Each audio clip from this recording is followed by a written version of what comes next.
दोस्तों, आए दिन लद्दाख से लेकर अरुणाचल प्रदेश तक भारतीय बॉर्डर पर चीनी सैनिक घुसपैठ करते रहते हैं। कभी चीनी सैनिक डोकलाम में घुसते नजर आते हैं तो कभी लद्दाख की झील के किनारे होते हुए आगे चले आते हैं और उत्तराखंड के बाराहोती इलाके में घुस जाते हैं। ऐसा लगता है जैसे यहाँ कुछ तलाश रहे हैं। अगर वहाँ के रहने वाले आम लोगों से बात की जाए तो सैनिकों के अलावा भी चीन के कुछ लोग बेहद खुफिया तरीके से लद्दाख से लेकर अरुणाचल प्रदेश के बॉर्डर इलाकों में आए दिन कुछ तलाशते नजर आते हैं।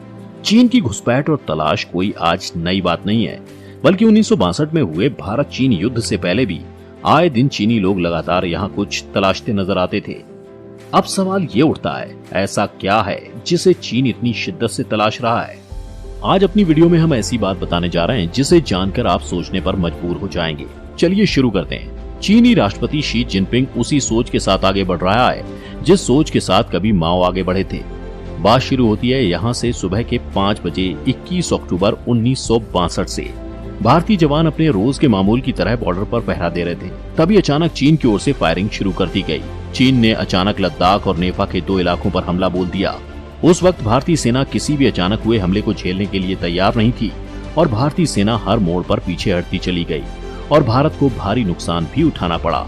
करीब 1 महीना युद्ध को चलते हुए हो चुका था कि अचानक एक दिन चीन की तरफ से युद्ध बंदी का ऐलान हो गया, जबकि चीनी सेना अरुणाचल प्रदेश में बहुत आगे निकल चुकी थी और असम को कब्जे में लेने वाली थी।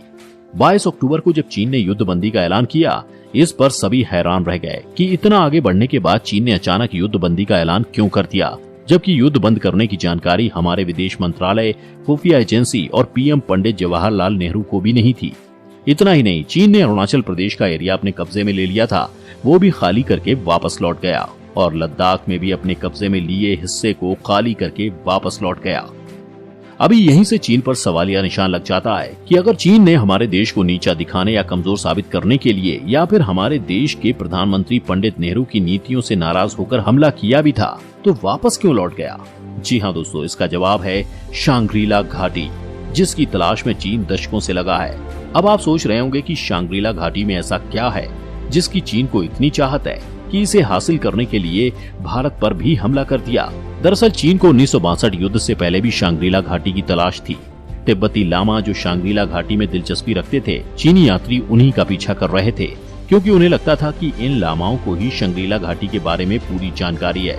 चीनियों को यह लामा कभी उत्तराखंड के बाराहोती, कभी लद्दाख और कभी नेपाल यानी अरुणाचल प्रदेश एरिया में जाते दिखाई दिए, तो चीन को लगा कि शांग्रीला घाटी यही कहीं मौजूद है।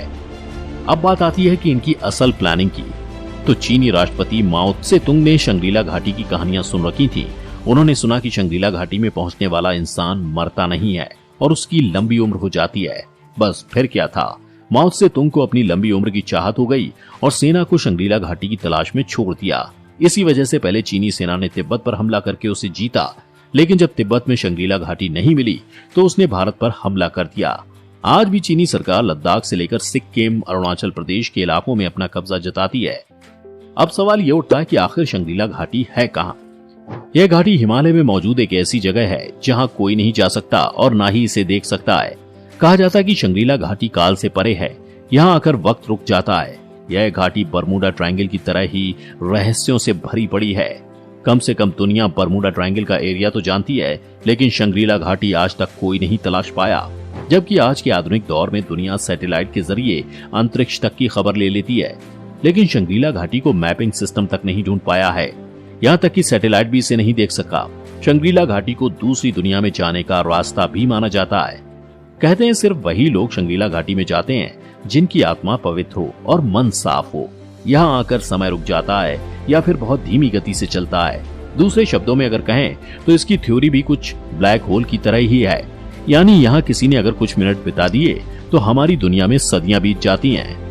अगर साइंस के मुताबिक बात करें तो फेमस साइंटिस्ट स्टीफन हॉकिंस ने 11 मेन डायमेंशन बताए हैं और वेदों में 64 मुख्य आयामों को बताया गया है और हम तीसरे आयाम में रहते हैं। शांग्रीला घाटी चौथे आयाम की जगह है। यह आध्यात्मिक लोगों की दुनिया है। यहाँ रहने वाला हर कोई अमर है और उनका भाग्य पहले से ही तय होता है। तिब्बती लोग शांग्रीला घाटी को संभाला नाम से पुकारते हैं। इसे सिद्धाश्रम या जंग मठ के नाम से भी जाना जाता है।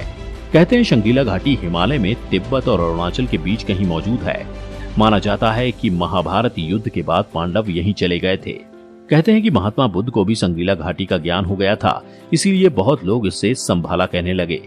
बौद्ध धर्म की मान्यता है कि आने वाले टाइम में जब दुनिया अपने कर्मों के कारण तबाही की कगार पर खड़ी होगी, तब संग्रीला घाटी से ही कोई सिद्ध पुरुष आकर दुनिया को बचाएगा। सिद्धाश्रम या गंज मठ में सिर्फ वही जाता है जिसे वहां रहने वाले लोग बुलाते हैं। हिंदू मान्यता के मुताबिक जिन्हें अमर रहने का वरदान मिला हो, वो लोग संग्रीला घाटी में ही रहते हैं। माना जाता है कि संग्रीला घाटी में रहने वाले 7 लोग हैं: अश्वत्थामा, राजा बलि, वेदव्यास, हनुमान, विभीषण, दीपाचार्य और परशुराम। आइए हम देखते हैं कि संग्रीला घाटी के बारे में विज्ञान की क्या राय है। विज्ञान का मानना है कि अगर हमारे शरीर में लगातार नए सेल्स बनते रहते हैं तो मानव शरीर 1000 साल तक जी सकता है। गंजमठी या संग्रीला घाटी में रहने वाले लोग योग के सहारे अपनी भावनाओं को कंट्रोल करते रहते हैं, जिससे उनके शरीर में लगातार नए सेल्स बनते रहते हैं और उनकी उम्र बढ़ने पर भी उनका शरीर मजबूत रहता है। लेकिन आम इंसान ऐसा नहीं कर सकता। उसका अपनी भावनाओं पर कंट्रोल नहीं है, क्योंकि वह अपनी गृहस्थी की 10 समस्याओं में उलझा रहता है और ना ही मौत पर आम इंसान का कोई कंट्रोल चलता है। लोगों का मानना है कि इस जगह का किसी भी धर्म से कोई खास ताल्लुक नहीं है। यहाँ सिर्फ वही जाता है जो खुद को इस घाटी के लायक बना ले। तो दोस्तों, ये थी चीन की खोज वाली जगह। आपको वीडियो कैसी लगी हमें कमेंट करके जरूर बताएं। वीडियो को लाइक और शेयर करें। अगर चैनल पर नए हैं तो सब्सक्राइब जरूर।